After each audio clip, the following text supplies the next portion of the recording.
GST platform के YouTube channel में आप सभी का स्वागत है। क्या जीएसटीआर 4 जो एनुअल रिटर्न है फाइनेंशियल ईयर 1920 के लिए जो कि एक कॉम्पोजिशन टैक्स पेयर को भरना है वो ऑप्शनल है?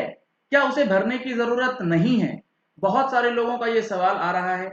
आज आपको इस वीडियो में हर एक चीज डिटेल्ड में पता लगेंगी। जुड़े रहिएगा इस वीडियो के एंड तक ताकि आप इस चीज को कंफ्यूज ना करें जीएसटीआर 9A के साथ। ये मैंने आपके सामने ओपन करा है नोटिफिकेशन नंबर 47 जो कि आया था 9 अक्टूबर 2019 को। ये नोटिफिकेशन क्या कहता है पहले एक बार सिंपल भाषा में समझ लीजिए।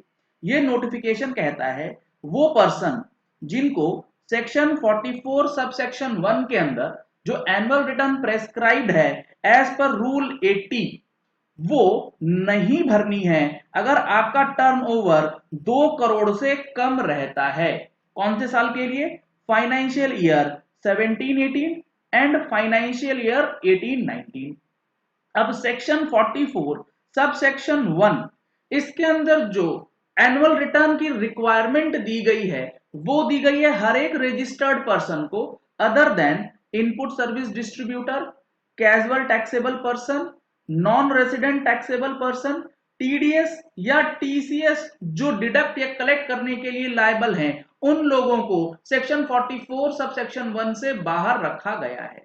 इसका मतलब क्या हुआ? इसका मतलब हुआ कि अगर आप सेक्शन 10 यानी कि कॉम्पोजिशन टैक्स पेयर हैं तो आप सेक्शन 44 सब सेक्शन 1 से बाहर नहीं है।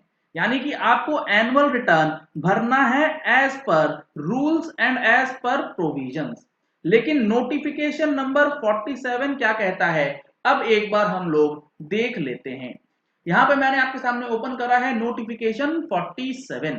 ये कहता है the person whose aggregate turnover in a financial year does not exceed 2 crore rupees and who have not furnished the annual return under subsection 1 of section 44 जो मैंने आपको अभी बताया under rule 80 sub rule 1 of the CGST rule before the due date as the class of registered person who shall in respect of 1718 and 1819 follow the special procedure such that the said person shall have the option to furnish the return under subsection 1 of section 44 of the act read with sub rule 1 of rule 80।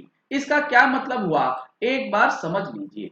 ये जो notification आया अब ये कह रहा है कि अगर आपका टर्नओवर 2 करोड़ रुपए से कम है तो आपको जीएसटीआर 9, जीएसटीआर 9 और जीएसटीआर 9A, 9 होता है रेगुलर के लिए, 9A होता है कॉम्पोजिशन टैक्स पेयर के लिए जो कि सेक्शन 44 सबसेक्शन 1 रूल 80 सब रूल 1 में प्रेस्क्राइब किया गया है।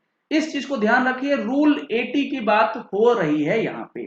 रूल 80 वाला एनुअल रिटर्न ये एग्जेम्प्ट या ऑप्शनल किया गया है, आप ये कह सकते हैं जिनका टर्नओवर 2 करोड़ से कम है।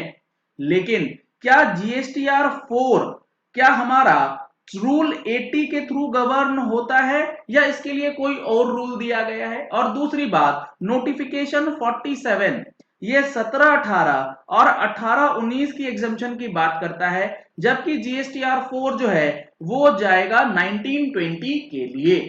अब देखिए जीएसटीआर 4 जो है वो किन के लिए है और कौन से रूल्स में दिया गया है। इससे पहले आपके लिए एक जरूरी इंफॉर्मेशन ये है कि अगर आपको जीएसटीआर 4 भरना है जो कि मैंडेटरी है, अभी मैं आपके सामने एक्सप्लेन करने वाला हूं, तो 2 अगस्त 2020 को जो हमारा ऑनलाइन वेबिनार होने वाला है 11 बजे से 2 बजे तक, उसके लिए अगर रजिस्ट्रेशन नहीं कराया है तो इस नंबर पे कॉल करके रजिस्ट्रेशन करा सकते हैं जिसमें आपको जीएसटीआर 4 से रिलेटेड टिप्स एंड ट्रिक्स बताई जाएंगे। साथ ही साथ जीएसटीआर 3B की गलतियों को आप कैसे ठीक कर सकते हैं इसका एक प्रोसेस आपको बताया जाएगा। साथ ही साथ 3B और जीएसटीआर 9 का टेबल आप किस तरीके से लिंक कर सकते हैं, यानी कि 3B का कौन सा टेबल 9 के लिए यूज करना है, उन सारी चीजों के बारे में बताया जाएगा। ऑनलाइन क्लासेस ये होंगी।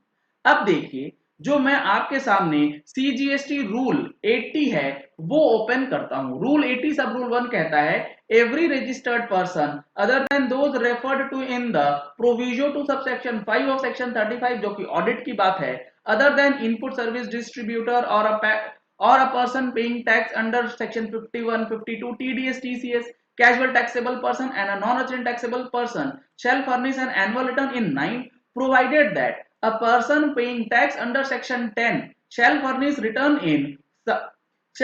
the annual return in form GSTR 9A। ये बात करता है रूल 80। लेकिन जो हमारा GSTR 4 है वो रूल 80 से गवर्न नहीं होता है, वो गवर्न होता है सेक्शन 39 रूल 62 की मदद से।